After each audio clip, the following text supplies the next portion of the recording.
Government job की तैयारी के साथ साथ सभी बोर्ड एग्जाम की तैयारी भी डाउटनेट ऐप पर अब होगी। सिर्फ आपको क्वेश्चन का फोटो खींचकर क्रॉप करके अपलोड करना है और आपको उस क्वेश्चन का वीडियो सोल्यूशन सिर्फ 5 सेकंड के अंदर मिल जाएगा।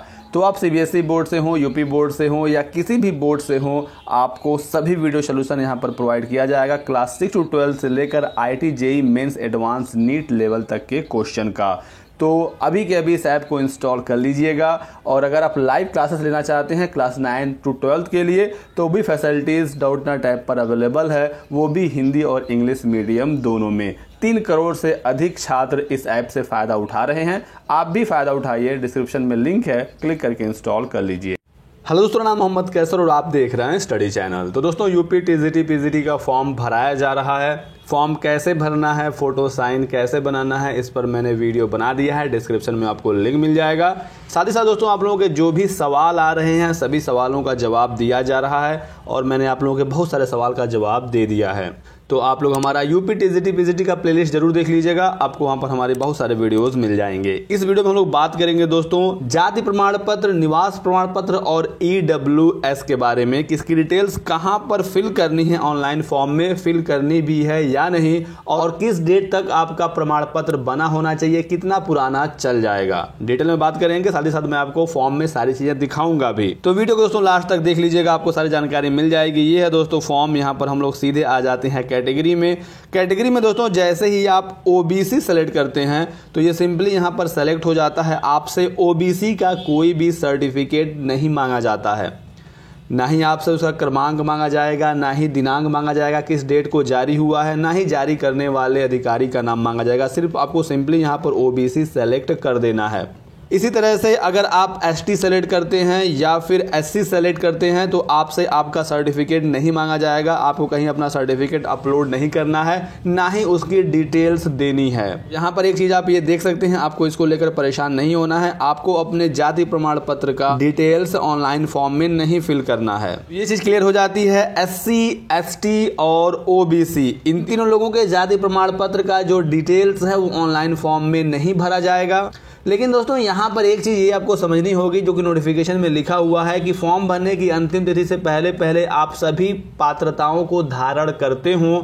इसी वजह से ये कहा जा रहा है कि 27 नवंबर जो कि फॉर्म भरने की लास्ट डेट है, उससे पहले पहले आपके सभी सर्टिफिकेट, सभी डॉक्यूमेंट तैयार होने चाहिए, क्योंकि जो आपका सर्टिफिकेट होगा उस पर जारी करने का दिनांक लिखा होगा। और जब आप डॉक्यूमेंट वेरिफिकेशन में जाएंगे ऑनलाइन आवेदन के बाद, अगर आपका सर्टिफिकेट बना होगा तो आपको यहाँ पर प्रॉब्लम आ सकती है।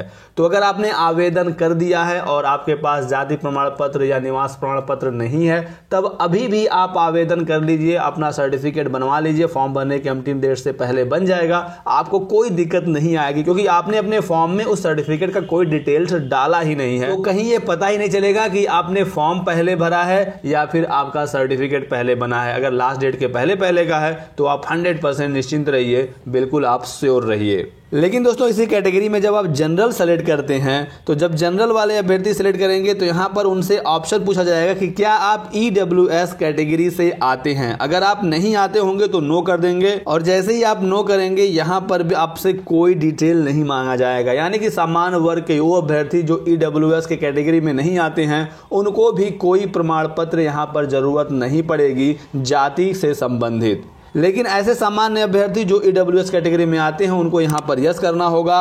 EWS वालों को यहाँ पर दोस्तों 10% का आरक्षण दिया जाता है, और जैसे ही आप यहाँ पर यस करेंगे आपसे पूछा जाएगा क्या आपके पास EWS का सर्टिफिकेट है, प्रेजेंट टाइम में सर्टिफिकेट बन गया है, तो आप यस करेंगे। अगर नहीं बना है तो आप यहाँ पर भी नो कर सकते हैं। जैसे ही आप नो कर देंगे आपसे आपके सर्टिफिकेट का कोई डिटेल नहीं मांगा जाएगा। लेकिन ध्यान रखिएगा कि ये भी सर्टिफिकेट फॉर्म भरने के लास्ट डेट के पहले पहले का बनवा लीजिएगा। और अगर आपका सर्टिफिकेट बन गया है तो आप यहाँ पर यस करेंगे, और जैसे ही यस करेंगे आपसे EWS का सर्टिफिकेट नंबर, प्रमाण पत्र क्रमांक मांगा जाएगा। EWS सर्टिफिकेट इशू डेट, जारी करने का दिनांक मांगा जाएगा। साथ ही साथ EWS issuing authority name detail, प्रमाण पत्र जारी करने वाले प्राधिकारी का नाम मांगा जाएगा।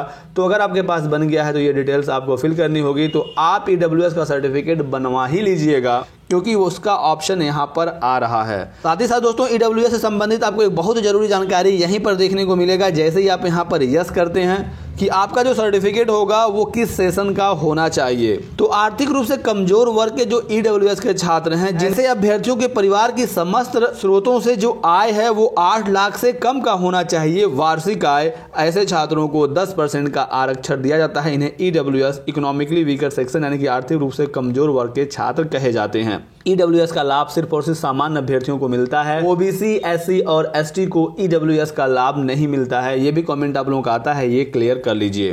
तो जो आपका EWS का सर्टिफिकेट होगा, आवेदन करने के वर्ष के पूर्व 1 वर्ष की जो आपकी आय है उसका सर्टिफिकेट बनेगा। तो जिस डेट को आप आवेदन कर रहे हैं उस डेट के पिछले 1 साल तक का आपका सर्टिफिकेट बनवाना है। अगर उसमें आपका 8 लाख से कम वार्षिक आय शो कर रहा है तो आपको EWS का 10% का आरक्षण मिलेगा। आप लोगों को 2019-20 का जो सेशन है इसका EWS का सर्टिफिकेट बनवाना होगा। सामान्य अभ्यर्थी जो EWS के कैटेगरी में नहीं आते हैं उन्हें कोई जाति प्रमाण पत्र की जरूरत नहीं है, लेकिन EWS वालों को EWS का सर्टिफिकेट बनवाना पड़ेगा और वो जो सर्टिफिकेट होगा वो आवेदन करने के 1 साल पीछे का होना चाहिए। ये चीज दोस्तों आप यहाँ पर देख सकते हैं क्लियरली, सारी चीजें यहाँ ऑनलाइन फॉर्म में ही समझ में आ जाएगा आप लोगों को। साथ ही साथ जब आप नोटिफिकेशन पढ़ लेंगे तो एक एक चीजें क्लियर हो जाएंगी। अब बात करते हैं हम लोग कि आपके पास पहले से सर्टिफिकेट है, जाति प्रमाण पत्र और निवास प्रमाण पत्र, ये कितना पुराना चल जाएगा। तो अगर दोस्तों आप मुझसे पूछेंगे, मेरी मानेंगे तो 6 महीने तक अगर आपके पास सर्टिफिकेट है, 6 महीने से ज्यादा पुराना नहीं है तो आप उस सर्टिफिकेट को यूज कर लीजिए। लेकिन इससे ज्यादा अगर पुराना है तो आप नए सर्टिफिकेट के लिए आवेदन कर लीजिए, क्योंकि बहुत ज्यादा पुराना अगर आप यूज करेंगे और अगर ऑनलाइन वेरीफाई नहीं होता है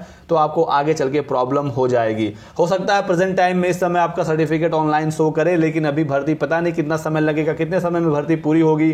2016 वाली भर्ती 2020 तक अभी पूरी नहीं हो पाई है, तो इस भर्ती में कितना समय लगेगा कोई कुछ नहीं कह सकता है। इसीलिए एक नया फ्रेश आवेदन कर लीजिए और एक नया सर्टिफिकेट बनवा लीजिए। तो जाति प्रमाण पत्र की सारी चीजें यहाँ पर क्लियर हो जाती हैं। बात कर लेते हैं हम लोग निवास प्रमाण पत्र का। जैसे इस फॉर्म में आप डोमिसाइल स्टेट सेलेक्ट करेंगे और यहाँ पर उत्तर प्रदेश सेलेक्ट कर देंगे, तो उत्तर प्रदेश सेलेक्ट करने का मतलब आप उत्तर प्रदेश के निवासी माने जा रहे हैं। और जैसे ही आप यूपी सेलेक्ट करेंगे आपसे कुछ और भी डिटेल्स मांगी जाएंगी यूपी से स्पेशल, जैसे कि क्या आप फ्रीडम फाइटर रहे हैं, क्या आप एक्स सर्विसमैन रहे हैं, क्या आप हैंडीकैप रहे हैं, क्या आप नेशनल लेवल टीम से कभी पार्टिसिपेट किए हैं, आप ऐसे खिलाड़ी हैं। लेकिन यहाँ पर भी दोस्तों डोमिसाइल सर्टिफिकेट आपसे नहीं मांगा जा रहा है। आप यूपी सेलेक्ट कर देंगे, इसके बावजूद आपसे निवास प्रमाण पत्र नहीं मांगा जाएगा। तो आपको इसका भी डिटेल ऑनलाइन फॉर्म में तो नहीं फिल करना है, लेकिन बनवा लेंगे लास्ट डेट के पहले तो आप सेफ जोन में रहेंगे।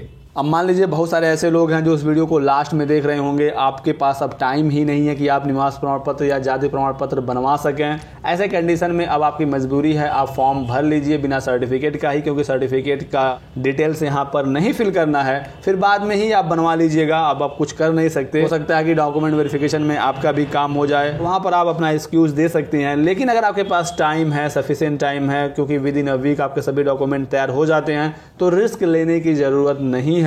आप लोग नया फ्रेश आवेदन कर लीजिएगा। साथ ही साथ महिलाओं को लेकर काफी सवाल आ रहा है, क्योंकि जो उनका निवास प्रमाण पत्र है वो पिता के पक्ष का मांगा गया है, नोटिफिकेशन में साफ साफ लिखा गया है, और जो नोटिफिकेशन में है उसका पालन करना पड़ेगा। तो जो भी महिलाएं हैं, जो विवाहित हैं, अविवाहित हैं, सबको अपना निवास प्रमाण पत्र अपने पिता पक्ष से ही बनवाना है। तो थोड़ा सा कोशिश करेंगे, ट्राई करेंगे तो आपका बन जाएगा। अब जो नोटिफिकेशन में है वही हम आपको बता रहे हैं। तो यही कुछ बहुत ही महत्वपूर्ण जानकारियां थी जो आप सभी लोगों को देनी थी। वीडियो पसंद आया तो लाइक कर दीजिएगा, अपने दोस्तों के साथ शेयर कर दें इस वीडियो को, चैनल को सब्सक्राइब कर लीजिए, बेल आइकन दबा लीजिएगा, ताकि आपको इस तरह की सभी महत्वपूर्ण जानकारियां मिलती रहें। कोई और सवाल हो कमेंट जरूर करिएगा।